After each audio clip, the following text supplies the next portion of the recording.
I would love some confirmation from the universe that I'm not all alone. So if you just tuned in, we are talking about difficult food and wine matches. And so I should have, oh, ding!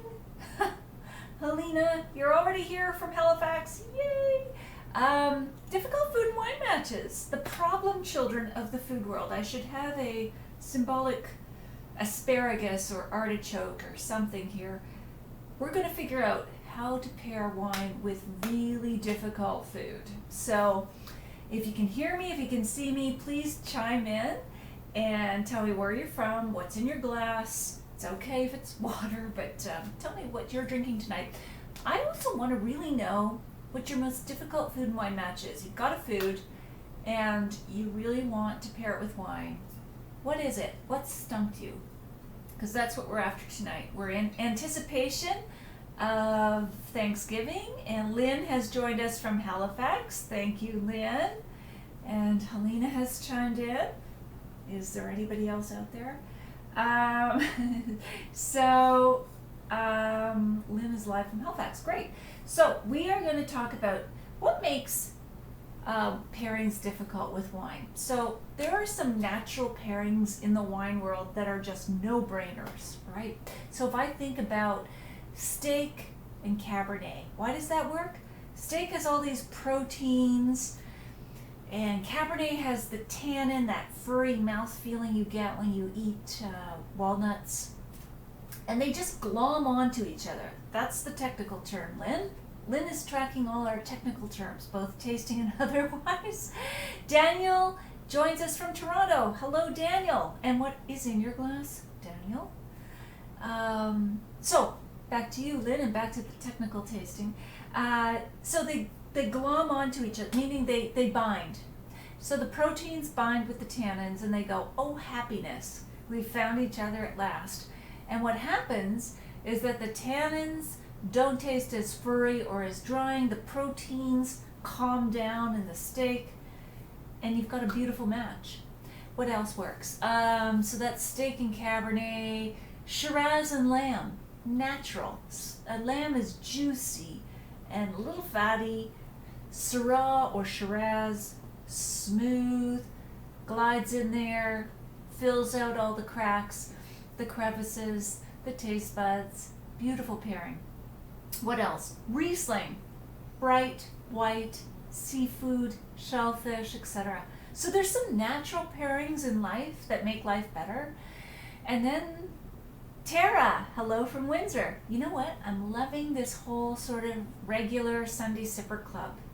I'm really loving it. You guys have calendarized me or something, or you just happen to be drinking anyway.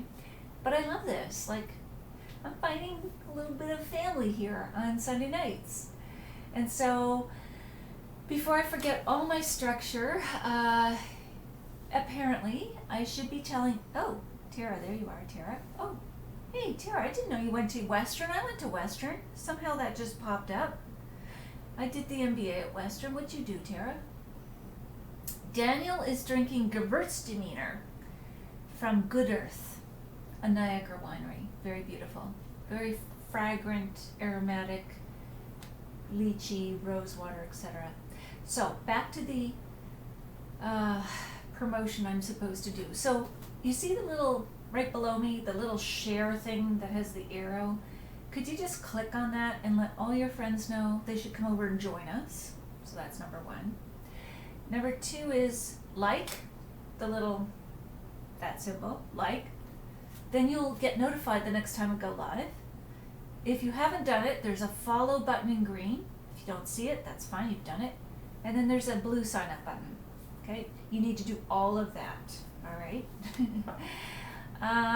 Okay, so we are back to difficult food and wine matching. So I'm going to tell you about a special wine I just opened tonight. I had somewhere between 15 and 25 wine writers, sommeliers, wine bloggers with me tonight, or all afternoon, from 1 till 6. And we were tasting so many wines. Yeah, our liver for you. We burn ourselves on the flames of self-sacrifice because we kiss a lot of Venus frogs, people. Not all of them are great, but oh my gosh, I just had to share this with you. This is not my normal life, okay? This is not my normal life. But one of the wines that we tasted tonight was Dom Perignon 2006. So it's got a fancy label. It's a partnership with a fancy graphic designer. But if we're talking about food and wine pairing, you don't have to have Dom Perignon. But sparkling wine goes with just about anything, from quiche to egg dishes to all the difficult foods, asparagus, artichoke. I don't know. Throw it at sparkling wine, it'll work. But this Dom, like, I was a skeptic. Tonight I opened the Dom, and I was thinking to myself as I poured the Dom, this is not my life. This is just branding. This is just marketing, cachet, blah, blah, blah.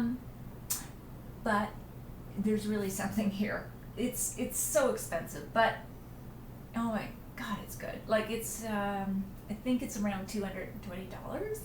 I do get sent samples. That's part of what I do. Like a book reviewer gets sent books. These are just a lot more interesting than a lot of books. So let me go back to the comments. Tara says, nice. I wasn't aware of the connection. I was in psychology at Western.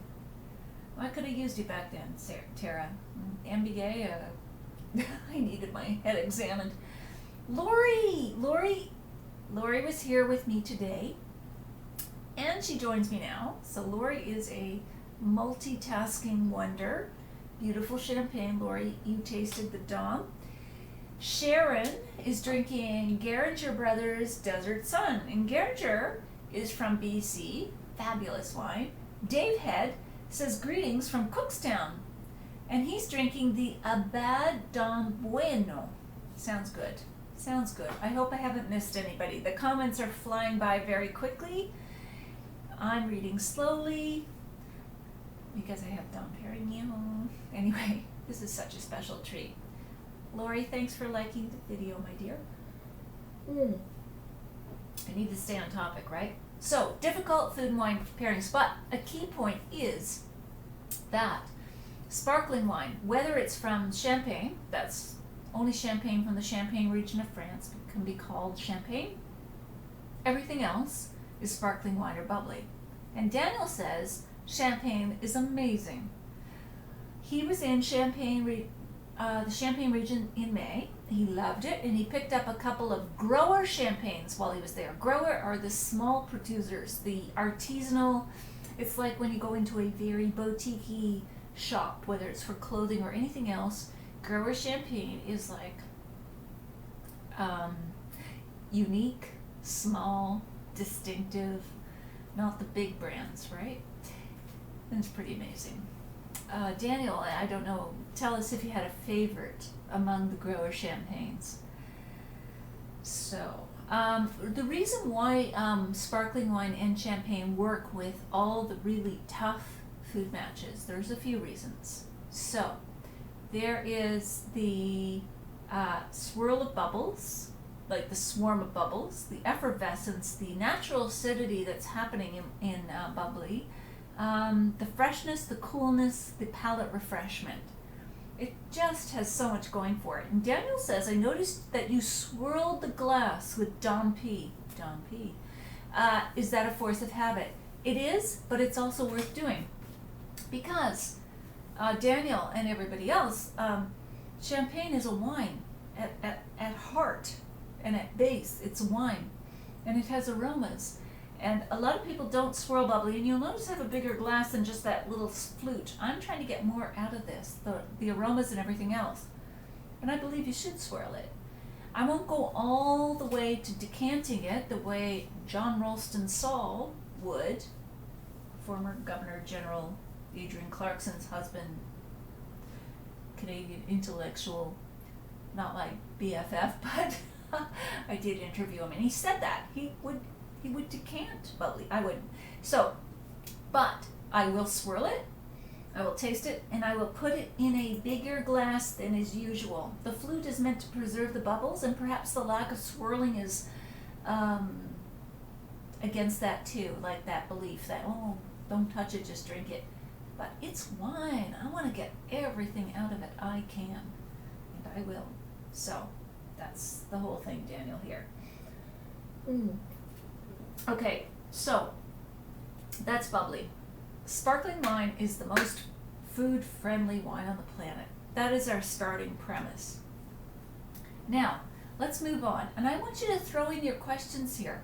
If you've just joined us, I didn't even say who I was. I'm just a wine gal talking in the universe. I'm Natalie MacLean at nataliemaclean.com. I review thousands of wines. Go to my website, sign up, share, like, all that other stuff. Please let me know you're here. What's in your glass? Tonight's topic is difficult food and wine matches.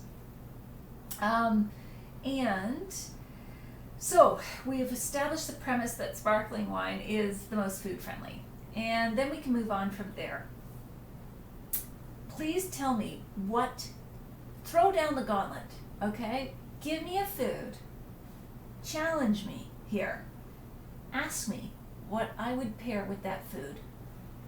Frito-Lay, what else? Peanut butter, Reese's Pieces, same thing as peanut butter. You give it to me. Just tell me what. Lori, I love salty potato chips with my champagne. Isn't that great?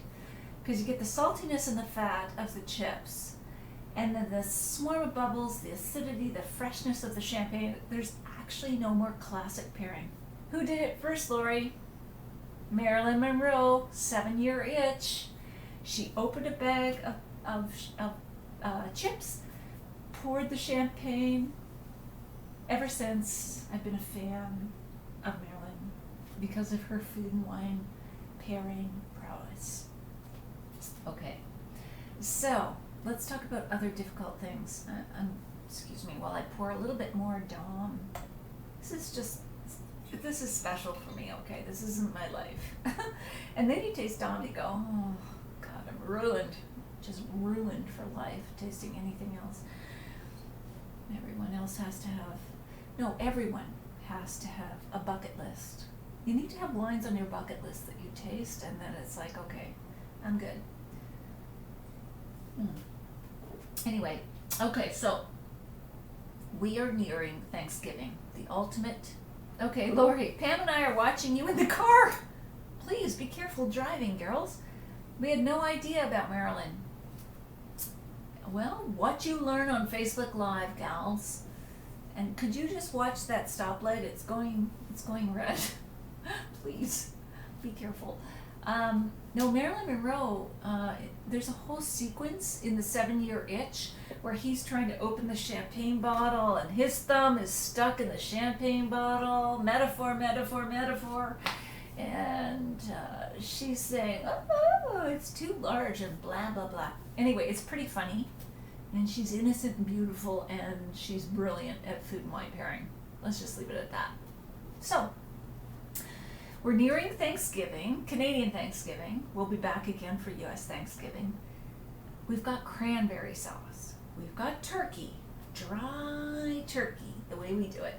No, I should not say that. The way I would do it if I were cooking, and I don't cook, thank God. But you need juicy reds and juicy whites to moisten up turkey. You need, in a good way, sour cherry, sour cranberry to go with cranberry sauce. And even, oh my goodness. Lori, you're thrown at me. How can you drive and ask these questions, Lori? Lori's asking, what would you pair with turnip? Lori, watch that red light. Okay, so when I come to root vegetables, which are a big part of Thanksgiving dinner, but also the harvest table, fall dinners, etc. So vegetables, I go with whites that are luxurious and rich. So your buttery Chardonnays. So when I think about potato, turnip, squash, parsnip, whatever, onion soup, etc. Lori says, Pam is driving. She is just listening. Good. Pam, keep your eyes on the road.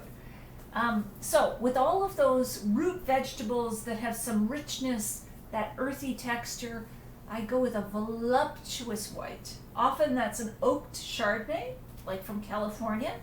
It could be from the Rhone Valley, like a Roussin blend with, what else goes in there? Viognier maybe. But I'm talking about rich whites, basically your oaked Chardonnay for root vegetables. And let's just talk about this. With Thanksgiving, we have so many plates on the table. Either people are passing plates or you're plating it out in the kitchen. Why do you have to stick with one wine? Why not have wine like you have all your side plates? So you have a wine for the potatoes, you have a wine for the cranberry sauce or whatever, or to suit the palates of your different members of your family and friends who are gathered around. There's no need to just have one wine. It's not like the wine needs to be like the turkey. One bird, one wine. No. Wine is it's more than a garnish, but it can enhance all the flavors of all the dishes, and people need to find their own divine pairings. So, speaking of that, when I'm thinking about turkey or cranberry sauce or sour anything, in a good way sour, I'm thinking Pinot Noir. So I'm thinking like a Niagara Pinot Noir. This is just $14 from Inniskillen. Beautiful. What else have I got? I've got a Kim Crawford Pinot Noir from New Zealand. High acidity. Do not be afraid of acidity. Acidity is to wine as salt is to food. It brings forward flavor. It's juicy. It's mouth-watering. It's going to get your palate, wet your palate literally, and get it ready for food. That's what you want. Don't be afraid of acidity. Let's see what else we have here. We have a Henry of Pelham Spec Family Reserve. So they have a regular Pinot. They have multi-tier, beautiful Niagara producer. Their Spec Family Reserve, I think, is about $20 or $25. So gorgeous. Pure cranberry, beautiful. And then we can go lighter, and we can go for Gamay. Gamay, Malivoire. Gamay. Gamay is the grape of Beaujolais. So we've got Gamay in the south. Okay, so Beaujolais is part of the big region of Burgundy. In the south, it's called Beaujolais. The primary grape is Gamay. In the north, it's Burgundy, and we get the highfalutin Pinot Noir when we're talking about reds. Both of them have lively acidity, go with the Thanksgiving dinner, and a lot of food matches. And, interruption here, who's just joined us, please chime in. I want to know who's here. If you've just joined us, just say hi. Where are you from? And if you wish, what are you drinking? Because I'm curious and I'm thirsty, and I want to know what is in other people's glasses. We're talking about tough food and wine matches. Natalie MacLean, nataliemaclean.com, blah, blah, blah.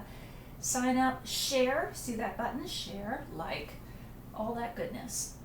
So, I need some people to challenge this, okay? What are your toughest food and wine matches? You need to tell me. I want to know. Let's see, what have I come across? Oh, Lori says, what goes with pumpkin pie? Lori, good one. So you've got the spice. So this is a dessert that's not just sweet. It's spicy, and it has the earthy rootedness of pumpkin. I would put it with maybe a Ontario ice wine, or I might go something that's a bit more edgy, like a Sauterne, because it has that botrytis, that noble rot, that feralness undertone that might be able to handle the spiciness of the pumpkin. There's Hungarian Tokaj, which, 1 Britannia, 2 Britannia, 3 Britannia, that determines the number of sweetness or the degree of sweetness. That will work too. I think I might go with the Sauterne. It's got the heft.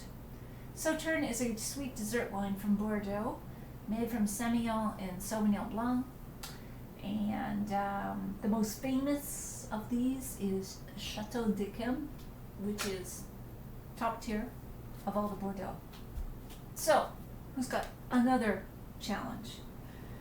Because after this, folks, I'm going to go have tacos. So I'm not going to prolong this conversation unless you have some questions. So I want to be regular. I want to be every Sunday. I want to answer questions.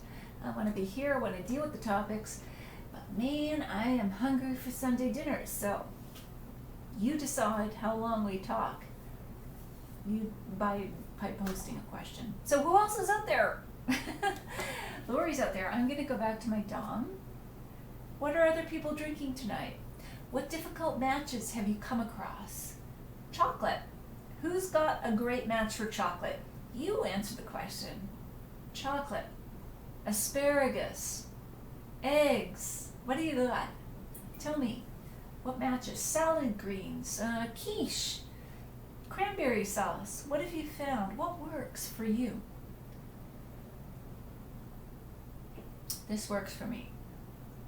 You know, something about champagne, even when it's warm and unfizzy, because this has been open for a while. The base wine is still amazing. Amazing. Okay. So Tara says, what about pairing food to the wine? I have a Nerello Mascalese, which I've never tried before. Any pairing recommendations? Awesome. So this is a Italian red. We're always dealing with high acidity when it comes to Italian reds. So I would go with a meaty dish or a tangy tomato sauce, Tara. You want acidity to meet acidity. So it could be a meat, it could be a tomato sauce, something tangy in there to go with that Italian robust red that you've got. Now you're coming alive. Daniel says dark chocolate and port. So good. It is so good. So, you know, dark chocolate works because it has less sugar, higher cocoa solids. It's actually healthier for you too, Daniel. And it's the easiest on wine. So when you say and port, you know, you can pair it with vintage port, which sort of has that dark purple plum taste, or you could pair it with tawny port, ruby port, cojita, which tastes like tawny port. A lot of it will work because dark chocolate is not a challenger as much as milk chocolate. When you get those dairy solids and higher sugars and just it's worse for the pairing, and frankly, it's worse for your health. The dark chocolate is where we get all the resveratrol and the health benefits. So keep with that. Let's see. James Norton says, what would you pair with gumbo? Oh my goodness, James. Okay, so so James, I'm not a cook. Are you talking about Louisiana stew with the traditional crawfish, the sort of soupy? You need to define that for me. I just don't cook. So I'm going to assume it's got sort of shellfish in it, a soup, bit of a stew. I would go with a bright white. Okay, so you could go with a red. You'd think, oh my gosh, this is a robust stew. It's a stoop. Never mind, it's a stew. But I would choose something that's bright and white. So I would go with, I've got here an Italian Orvieto. Think about it like sort of Pinot Grigio on turbo boosters. So lots of acidity. Again, we're not afraid of that. Bright, white, like refreshing.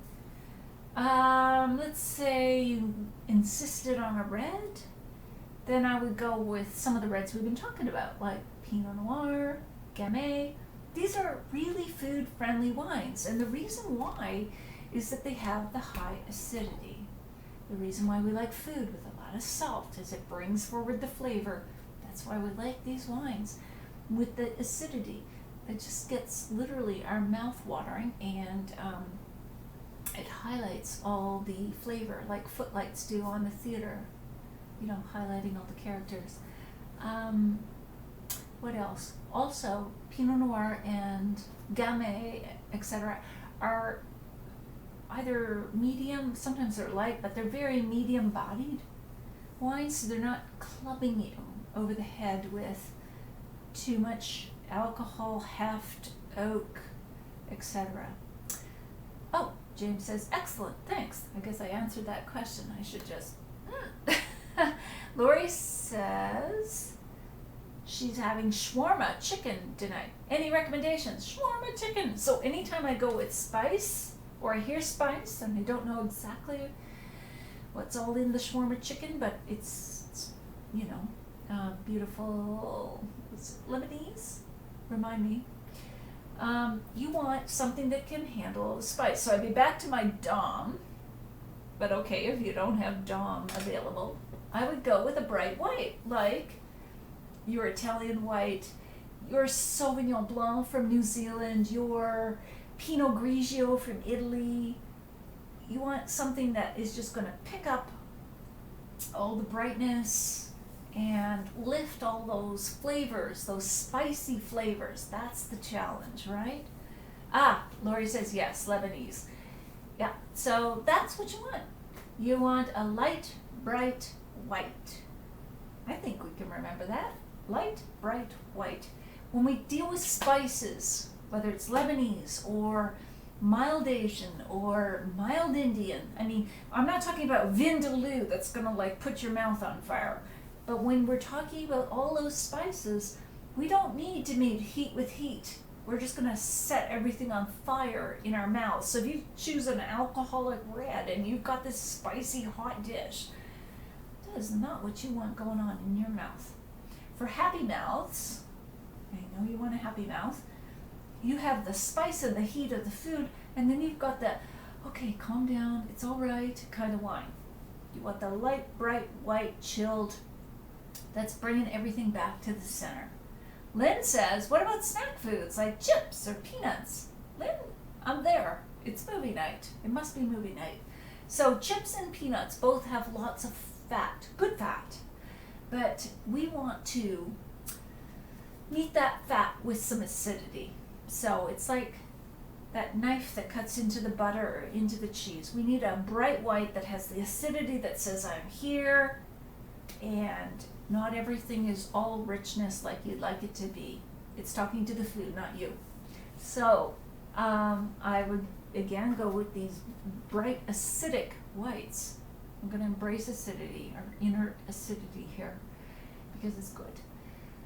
What else? What else is really challenging? So we've been on 27 minutes, and I don't know if this is maybe the ideal time or if we could go on forever. I really laughed when Paul from Virginia last week said I was part of the dinner table because he had me propped up on his iPad at the table while they were eating dinner. I thought that was so funny. There's some movie where some robot follows people around their workplace and it's got just the head on the screen. And anyway, I just thought it was so funny. Anyway, throw it out there. Anything else? Or I'm gonna go get myself some homemade tacos. And I think Dom will go very well with all of those. Also, please remember, post if you want to have influence over future topics. I'm wide open here, okay? You just post what you would like to hear about in the future. I hope this time is working for you. If it's not, of course, you can watch the video replay. It's always more fun, I think, to be live and interactive because I can see your comments and respond to them. But just let me know. There's all kinds of topics I'm thinking of, but I'd love to hear from you. I'd love to know who has tasting clubs out there. I know Lori does. Maybe we could do something around that. Themes, whatever. I don't know. Anyway, guys, I'm going to close it off soon. I think this has been fun. And I'm just going to take one more sip of Dom. I gotta say, oh my lord, this is a good bucket list wine. Okay. All right. you guys. So I'm going up to my Wirecast. It's been a pleasure. I really appreciate every time you guys tune in and join in. It makes a lot of fun. I look forward to this. I feel like I found my tribe. And, we'll grow, but it's not about that. It's about just connecting, I think, once a week. I think this is a lot of fun. So you take care. Enjoy the wine that's in your glass, or that will be in your glass later this week. Think about some questions or some topics. I'll see you again next Sunday. Okay? Take care.